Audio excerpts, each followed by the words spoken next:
प्रणाम। नमस्कार दोस्तों।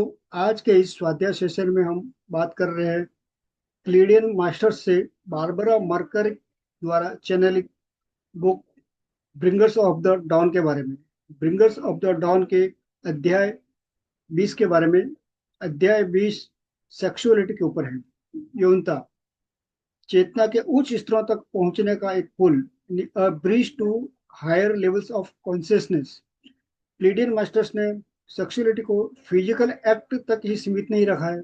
उनका कहना है कि यह चेतना के हायर लेवल्स तक पहुंचने का एक ब्रिज है, एक पुल है। प्लीडियन मास्टर्स सेक्सुअलिटी को शर्मनाक, सिर्फ शारीरिक चीज के बजाय इसे पवित्र, रचनात्मक और चेतना बढ़ाने वाली शक्ति के रूप में प्रस्तुत किया है। प्लीडियन मास्टर्स का कहना है कि सेक्सुअलिटी शुद्ध है, सात्विक है, पवित्र है। ये क्रिएटिव है, एक ऐसी क्रिएटिविटी है जो हमारी चेतना को बढ़ाने वाली शक्ति है। प्लीडियंस यहाँ बताते हैं कि यौन ऊर्जा जीवन शक्ति ऊर्जा है, एक लाइफ फोर्स एनर्जी है जिसका मकसद इंसानों को उच्च जागरूकता, भावनात्मक सच्चाई और बहुआयामी अनुभव से जोड़ना है। प्लीडियन मास्टर्स यहाँ यहाँ यह तक कह रहे हैं कि सेक्सुअलिटी के दौरान, फिजिकल एक्ट के दौरान जब हम संभोग करते हैं, उस दौरान एस्ट्रल मास्टर्स की देखने के आते हैं। हमारा फिजिकल एक्ट देखने नहीं आता है। जब हम एक फिजिकल एक्ट में इन्वॉल्व होते हैं, तब हम अपनी ऊर्जा का आदान प्रदान करते हैं। जब ऊर्जा ऊर्जा का आदान प्रदान होता है, तब एक न्यू लव एनर्जी जनरेट होती है। जो प्रेम की जो ऊर्जा जनरेट होती है, वो भावनात्मक रूप से और शारीरिक रूप से, और एक समर्पित ऊर्जा होती है, एक प्रेम की ऊर्जा होती है। उस प्रेम की ऊर्जा ऊर्जा को देखने के लिए आते हैं, वो सिर्फ फिजिकल एक्ट देखने के लिए नहीं आते। और जो प्रेम की ऊर्जा जब वो जनरेट होती है, उस नई ऊर्जा को, उस प्रेम की ऊर्जा को वहां से कलेक्ट करके ऐसी जगह पे पहुंचाते हैं जहाँ पे प्रेम की आवश्यकता है, जहाँ पे प्रेम की कमी है, वहां पे मास्टर्स इस ऊर्जा को पहचान पहुंचाने का काम करते हैं। ये जो जीवन ऊर्जा है सेक्सुअलिटी की, वो केवल शारीरिक नहीं है, यह जीवन ऊर्जा और चेतना के विस्तार का माध्यम है। सेक्सुअलिटी ऊर्जा, प्रेडियन शिक्षाओं के अनुसार कामुकता मुख्यतः ऊर्जा का आदान प्रदान है। प्रेडियंस के अनुसार जो सेक्सुअलिटी है वो एनर्जी का एक्सचेंज है, सिर्फ फिजिकल एक्ट मात्र नहीं है। ये एक जीवन ऊर्जा है, एक क्रिएटिव फोर्स है। ये हृदय चक्रों और चेतना के माध्यम से बहती है। शारीर और मास्टर्स का यहाँ तक कहना है कि इसके लिए शारीरिक संबंध अनिवार्य नहीं होते हैं। पेडेंट्स ये कहना चाहते हैं कि सेक्सुअलिटी में फिजिकल रिलेशन होना कंपलसरी नहीं है। ये बिना फिजिकल रिलेशनशिप के भी हो सकती है। प्लीडियन मास्टर्स ने इसको बड़े उच्च दर्जे से देखा है। ये जो सेक्सुअल एनर्जी है वो सृजनात्मक है, दिव्य शक्ति है। ये आत्मा और शरीर को जोड़ती है। ये प्रेडिस के अनुसार ये हमारे शरीर और आत्मा को जोड़ने का काम करती है। ये एक पुल का काम करती है जो हमारे भौतिक शरीर को हमारे आत्मा के साथ जोड़ती है। ये हृदय मिलन केंद्र, मनुष्य में कामुकता अक्सर इच्छा या प्रजनन से जुड़ी होती है। आज हमारे आज के समय में हमारे जो मनुष्य जाति में सेक्सुअलिटी सिर्फ एक कामुकता तक सीमित रह गई है, सिर्फ प्रजनन से जुड़ी रह गई है, सिर्फ बस के बच्चे पैदा करो। जबकि प्लेडियंस की दृष्टि में ये प्रेम, मिलन और कंपन से होता है। भावनात्मक, मानसिक और आत्मिक सामंजस्य आवश्यक है। सेक्सुअलिटी में भावनात्मक, मानसिक और आत्मिक सामंजस्य बहुत जरूरी है। एक दूसरे की भावनाओं का हमें सम्मान करना होगा। एक दूसरे को भावनात्मक रूप से तैयार होने चाहिए, मानसिक रूप से तैयार होने चाहिए, और आत्मिक सामंजस्य भी इसमें बहुत जरूरी है। दोनों ही व्यक्तियों का आपस में सामंजस्य होना बहुत आवश्यक है। हृदय सबसे प्रमुख केंद्र है इसमें। इसमें जो हृदय, एक हृदय से दूसरे हृदय तक हमारा प्रेम पहुंचता है, हमारी भावनाएं पहुंचती है, तभी यह सही तरह से होना संभव है। दोस्तों, जब जागरूकता, ईमानदारी और प्यार के साथ संपर्क किया जाता है, तो यौन ऊर्जा डीएनए को सक्रिय कर सकती है। जब उच्च जागरूकता एक अवेयरनेस के साथ, ईमानदारी और प्यार के साथ जब संबंध बनाया जाता है, तो ये सेक्सुअल एनर्जी हमारी डीएनए को भी सक्रिय कर सकती है। यहाँ तक प्लीडस मास्टर कह रहे हैं कि अगर इस एक्ट में हम पूरी ईमानदारी रखें, एक अवेयरनेस के साथ और प्रेम के साथ जब हम संबंध बनाते हैं, तो हमारे ये जो सेक्सुअल एनर्जी है वो हमारे डीएनए को भी सक्रिय कर सकती है। ये बहु भावनात्मक उपचार का काम करती है, ये धारणा का विस्तार करती है, भावनात्मक रूप से हीलिंग का भी काम सेक्सुअल एनर्जी करती है। दोस्तों, जो हमारी दबी हुई भावना है, जो अनसुलझे आघात है, जो अक्सर यौन और रचनात्मक ऊर्जा को रोकते हैं। तो हमारी बहुत सी भावनाएं होती है, वो दबी हुई होती है। बहुत सारे हम हमारे जो इमोशंस होते हैं, हमारी भावना होती है, वो सप्रेस्ड होती है। और बहुत सारे हमें भावनात्मक रूप से हमें आघात लगे होते हैं बचपन से, और उनको जो रोके हुए होते हैं, उन्हें रिलीज करने का काम भी ये एनर्जी करती है। उपचार के लिए आत्म स्वीकृति और भावनात्मक जिम्मेदारी की भी आवश्यकता होती है। दोस्तों, इसमें जब हम हीलिंग की बात करते हैं, तो हीलिंग सीधी ऐसे ही नहीं होती है। हीलिंग के लिए भावनात्मक स्वीकृति भी जरूरी है। दोनों ही व्यक्तियों की आत्म स्वीकृति, दोनों के मन से ये काम होना चाहिए। इसमें किसी भी तरह की किसी की भी इच्छा के खिलाफ काम नहीं होना चाहिए, और भावनात्मक जिम्मेदारी की आवश्यकता होती है इसमें। भावनात्मक तौर पे हमें एक दूसरे के प्रति अपनी जिम्मेदारी भी समझनी होती है। यौन संबंध स्वयं मनुष्य के साथ व्यक्ति के संबंध को दर्शाते हैं। ये जो सेक्सुअल रिलेशन है, जो हमारा सामने वाले व्यक्ति के साथ कैसे संबंध है, ये उसको प्रस्तुत करते हैं। आत्म प्रेम की कमी यौन ऊर्जा के दुरुपयोग का भ्रम की ओर ले जाती है। आत्म प्रेम, इसके अंदर प्लीडिस मास्टर ने स्वयं का स्वयं से प्रेम करने पर बहुत जोर दिया है, कि जब तक हम स्वयं से ही प्रेम नहीं करेंगे, हमारे पास जब प्रेम ही नहीं होगा, जो चीज हमारे पास होती है वही चीज हम दूसरों के दे सकते हैं। इसके लिए सबसे पहले हमें स्वयं से ही प्रेम करना होगा। जब हम स्वयं से प्रेम करेंगे, तब हम दूसरी किसी और को प्रेम दे पाएंगे। अगर हमारे पास स्वयं के पास ही अगर जो प्रेम नहीं है, तो फिर इस सेक्सुअल एनर्जी का दुरुपयोग होना संभव है। फिर हमें भ्रम की ओर ले जाती है यही एनर्जी। दोस्तों, ये सेक्सुअलिटी का आज के समय में एक विकृतीकरण हो चुका है, एक विकृत स्थिति तक पहुंच चुकी है, क्योंकि आज हमारे अंदर भय, लज्जा, शेम और अपराध बोध, इन की वजह से आज ये एनर्जी बुरी तरह से विकृत हो चुकी है। ये जो भय, लज्जा, भर, एक तो भय देखिए इसमें ऐसा है कि ज्यादातर लोग में डर होता है, भय होता है कि नहीं नहीं, किसी को पता चल गया तो कैसा होगा, कोई क्या सोचेगा। वो भय की ऊर्जा होती है। फिर शर्म की ऊर्जा होती है कि लोग क्या कहेंगे, लोग क्या सोचेंगे, लोग शर्माते हैं। और अगर किसी किसी तरह की अगर कोई इस एक्ट में इन्वॉल्व भी हो जाता है, तो उसके बाद उनके अंदर अपराध बोध आ जाता है कि अरे अरे, मैंने ये क्या कर दिया, लोग क्या सोचेंगे, समाज क्या सोचेगा, ये सारी बातें होने लगती है।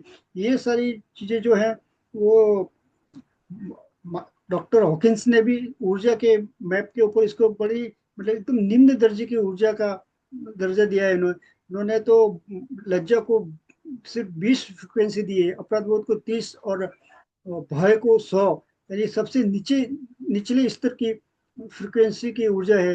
तो हमें इस निचले स्तर की फ्रिक्वेंसी से हमें बाहर निकल के ऊपर उठना होगा। इससे मानव चेतना जो है कमजोर हो गई है। ये जो लो एनर्जी है, उससे हमारी चेतना भी बहुत कमजोर हो गई है। इसलिए न लज्जा न दमन, प्लेडियन की शिक्षाओं में कामुक ऊर्जा को पवित्र और शुद्ध माना जाता है। प्लेडियंस ने इसे इसकी इसीलिए लज्जा, दमन, किसी के दमन करके किसी के साथ किसी भी तरह की जोर जबरदस्ती के साथ ये नहीं होना चाहिए। ये इस ऊर्जा को बड़ा ही पवित्र और शुद्ध माना है प्रेडिस मास्टर्स ने।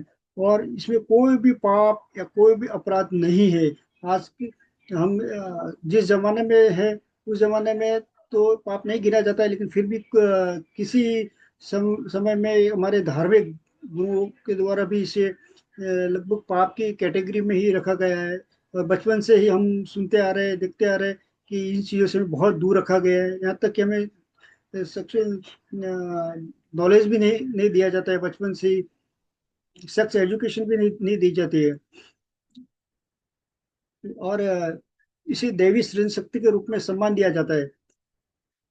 प्रीडेंस मास्टर ने इसे दैवी शक्ति का है। इसे नॉर्मल एक एनर्जी से ऊपर उठा करके इसे दिव्य ऊर्जा, एक दिव्य शक्ति के रूप में प्लेडेंस मास्टर्स ने कहा है। कामुक ऊर्जा और जागरूकता, प्लेडेंस मास्टर्स ने सेक्सुअल एनर्जी के साथ अवेयरनेस को बहुत महत्व दिया है। सचेत और प्रेमपूर्ण कामुकता भावनात्मक उपचार में सहायक होती है। पहले ही मास्टर ने बताया है कि सचेत और प्रेमपूर्ण कामुकता भावनात्मक उपचार में सहायक होती है, यानी कि इमोशनल हीलिंग में ये बहुत ज्यादा हेल्प करती है। पुरुष स्त्री का संतुलन होना बहुत जरूरी है। इनमें स्त्री और पुरुष दोनों का संतुलन बताया है कि दोनों है कहीं, दोनों की ऊर्जा संतुलित होनी चाहिए, किसी की ऊर्जा कम या किसी की ज्यादा नहीं। जब दोनों का संतुलन होगा तो ही ये सही तरह से ऊर्जा जनरेट हो पाएगी। प्रेडिक्स को अक्सर पुरुष और स्त्री ऊर्जा में संतुलित बताया है। प्रेडिक्स यहाँ ये कहना चाहते हैं कि इसमें फिजिकल सेटिस्फेक्शन की भी आवश्यकता नहीं है। फिजिकली सेटिस्फेक्ट हुए बिना भी ये ऊर्जा जनरेट की जा सकती है। चेतना के स्तर पर ऊर्जा का रूप बदल सकता है। जैसे जैसे हमें चेतना बदलती है वैसे वैसे हमारा ऊर्जा ऊर्जा भी बदलती है। जब हमारी चेतना निम्न स्तर पर होती है तो ऊर्जा भी हमारे निम्न स्तर पर होती है। जब चेतना उच्च स्तर की तरफ अग्रसर होती है तो धीरे धीरे हमारी ऊर्जा भी बढ़ते हुए उच्च स्तर की ओर अग्रसर होती है। आत्म प्रेम और कामुकता, यौन जीवन आत्मसम्मान का प्रतिबिंब है। यहाँ प्लेडियंस कहना चाहते हैं कि जो सेक्सुअल लाइफ है वो हमारा आत्मसम्मान का प्रतिबिंब है। हम खुद स्वयं खुद का कितना सम्मान करते हैं ये हमारी सेक्सुअल लाइफ से प्रतीत होता है। और जो आत्म स्वीकृति से ऊर्जा मुक्त होती है, जब हम स्वयं को भी स्वीकार कर लेते हैं। हम दूसरों को एक बार स्वीकार कर लेते हैं लेकिन स्वयं को ही स्वीकार नहीं कर पाते हैं। इसलिए हमें स्वयं को, हम जैसे है वैसे ही हमें स्वयं को स्वीकार करके हम ऊर्जा को एक मुक्त रूप से हम प्रवाहित कर सकते हैं। शारीरिक संबंध के बिना संतुष्टि, संतुष्टि के लिए शारीरिक संबंध होना जरूरी नहीं है। यहाँ पे फिर से लेडीज मास्टर यही कहना चाहते हैं कि फिजिकल रिलेशन के बिना भी संतुष्ट हुआ जा सकता है। यहाँ प्लेडियंस मास्टर्स ये कहना चाहते हैं कि वे प्रकाश, ध्वनि और संकल्प से सृष्टि करते हैं। प्रजनन के लिए शारीरिक संबंध आवश्यक नहीं है। यहाँ मास्टर ये बता रहे हैं कि प्रजनन के लिए, यानी कि अपनी पॉपुलेशन बढ़ाने के लिए भी शारीरिक संबंध आवश्यक नहीं है। इसके लिए भी प्रकाश, ध्वनि और संकल्प से सृष्टि करने की बात कर रहे हैं। सृजन जो सचेत इच्छा से होता है, सृजन के लिए एक सचेत, एक अवेयरनेस के साथ किया हुआ होना चाहिए। उसे सचेत इच्छा से सृजन होता है। हम देखते हैं कि कई बार कई लोगों कई सालों तक प्रजनन नहीं होता है लेकिन कुछ एक पहली बार में ही हो जाता है। तो इसके लिए एक सचेत इच्छा की बहुत जरूरी है। शरीर और आत्मा का सेतु, पवित्र कामुकता शरीर और उच्च चेतना को जोड़ती है। जो पवित्र सेक्सुअलिटी है वो हमारे शरीर और उच्च चेतना को जोड़ती है। कामुक ऊर्जा का उद्देश्य, यहाँ प्रेडिट मास्टर सेक्सुअल एनर्जी का उद्देश्य बता रहे हैं कि उसका उपयोग किया जाता है उपचार के लिए, आध्यात्मिक जागरण, सृजन और अभिव्यक्ति, चेतना और कंपन को ऊंचा उठाने के लिए। सेक्सुअलिटी के द्वारा आध्यात्मिक जागरण संभव है। स्पिरिचुअल अवेकनिंग सेक्सुअलिटी के द्वारा संभव है। और अभिव्यक्ति की चेतना, हम चेतना को अभिव्यक्त करना करना और कंपन को ऊंचा उठाने में इस ऊर्जा का इस्तेमाल कर सकते हैं। सचेत यौनता शारीरिक, वास्तविक और उच्च चेतना के बीच एक पुल बनाने में मदद करती है। सचेत रूप से, एक अवेयर रूप से जो फिजिकल रिलेशन में होता है वो चेतना को उच्च स्तर पर पहुंचाने में एक पुल का काम करती है। आध्यात्मिक जागरूकता को शरीर में स्थापित करती है। एक स्पिरिचुअल अवेकनिंग हमारे शरीर में स्थापित करने का काम भी ये ऊर्जा करती है। दोस्तों, सेक्सुअलिटी के ऊपर इस चैप्टर में प्लेलिस्ट मास्टर ने एक प्रमुख निष्कर्ष जो बताया, उसे जो प्रमुख निष्कर्ष निकलता है वो एक कामुकता को सम्मान और जागरूकता से अपनाने पर आत्मिक जागरण संभव होता है। एक संक्षिप्त में हम कह सकते हैं कि जब सेक्सुअलिटी को हम सम्मान और जागरूकता से अपनाते हैं तो हमारा आत्मिक जागरण भी संभव है, आत्मा की उन्नति भी संभव है। मानवता के लिए संदेश दिया है प्लेलिस्ट मास्टर ने। तो प्रेगनेंसी ये मानवता को प्रेरित करते हैं कामुकता से जुड़े घावों को भरने के लिए। जो हमारे सेक्सुअली इंजर्ड होते हैं, बहुत से जो इमोशनल भावनात्मक घाव होते हैं उनको भी भरने का ये काम करती है। बचपन से लगा करके बड़े होने तक कई तरह के हमें घाव प्राप्त भी होते हैं। कईयों का चाइल्ड अब्यूज भी होता है। तो अगर वो सही ढंग से उनको प्रेम दिया जाए, इस ऊर्जा का जनरेट किया जाए तो ये उन घावों को भरने का भी काम करती है। इसके लिए पेडिस मास्टर लज्जा और भय को छोड़ने पर ज्यादा जोर देते हैं। कामुकता को केवल शरीर से उठाकर प्रेम और चेतना से जोड़ने की यहाँ बात कर रहे हैं। पेडिस मास्टर कहते हैं कामुकता को फिजिकल लेवल से उठाओ, उसे प्रेम और चेतना के साथ जोड़ो। संक्षिप्त में इस चैप्टर को अगर मैं कहूँ तो एक एक लाइन में इस तरह से व्यक्त कर सकते हैं कि प्रेम प्लस ऊर्जा प्लस चेतना इक्वल्स टू प्लेडिंस कामुकता।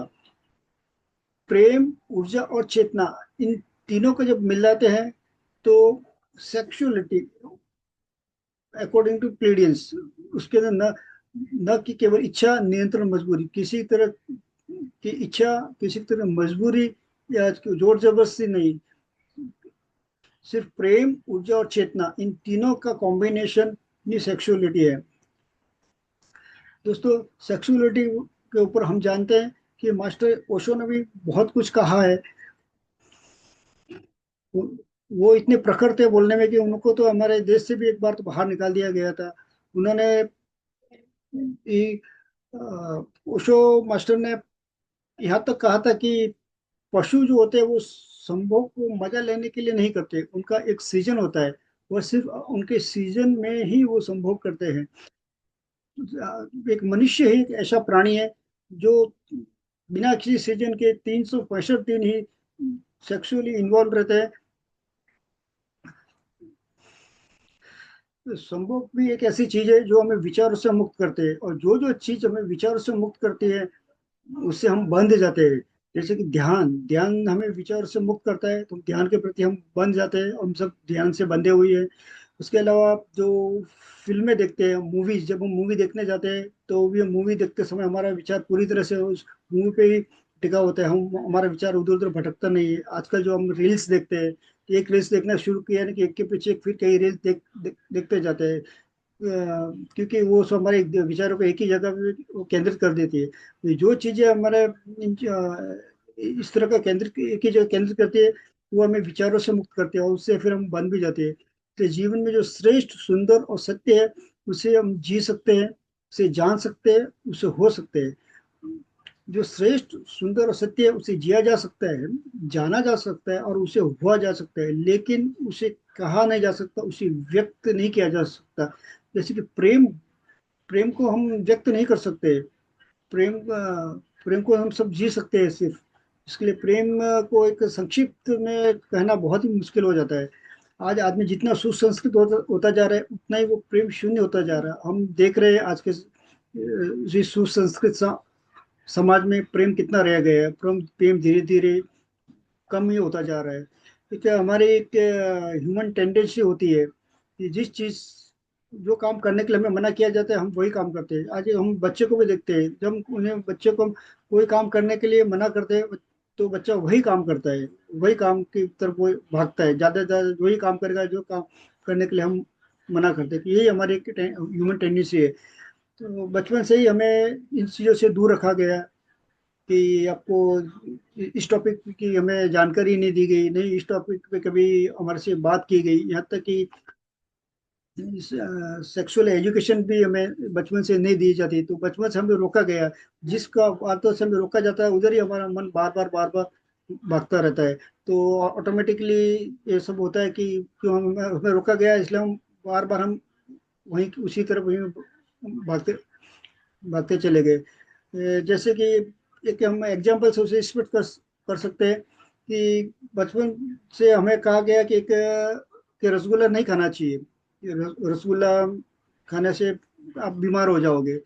तो हमें रसगुल्ला से भी दूर रखा गया, तो हमने रसगुल्ला नहीं खाया। फिर हम अगर जो फिर अपने क्लासरूम में कोई बच्चा साथ में पढ़ता है वो कह रहा है कि यार आज तो मैं घर पे रसगुल्ला बनाया था, मैं रसगुल्ला खा के आया, मुझे तो बहुत अच्छा लगा।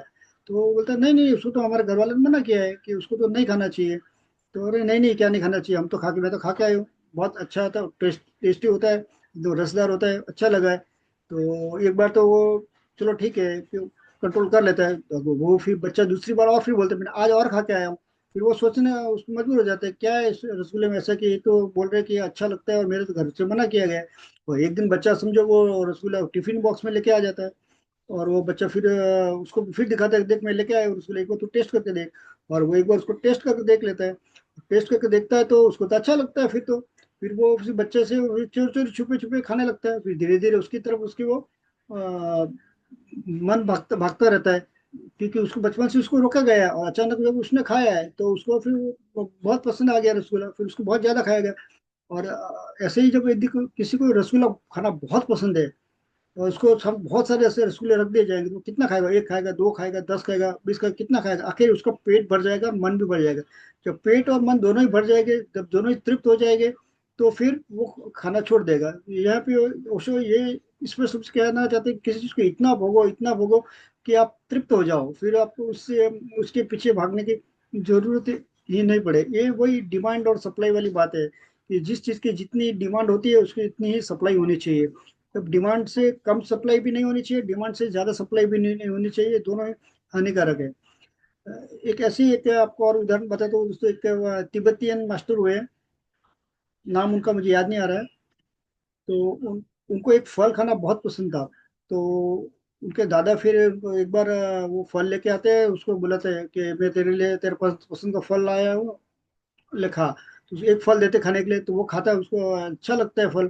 फिर दूसरा और देते, तीसरा और देता है, फिर तीन चार फल वो खा खा लेता है। उसके बाद में और दे, बोलते नहीं नहीं, जब तो मेरा पेट भर गया, नहीं नहीं बोलते, तू और खा, तुझे अच्छा लगता है और खा। फिर वो और खाता है, फिर उसे एक दो फल उसको और देते हैं। फिर वो बोलता बस अभी तो मैं एकदम तृप्त हो गया, अभी और नहीं चाहिए। बोलते नहीं, तू और खा, बोलते अभी मैं खाऊंगा तो मुझे उल्टी हो जाएगी। बोलते नहीं होगी, तू खा। फिर उसको और फल के ऐसे करते करते उसको और कुछ फल और खिला देते।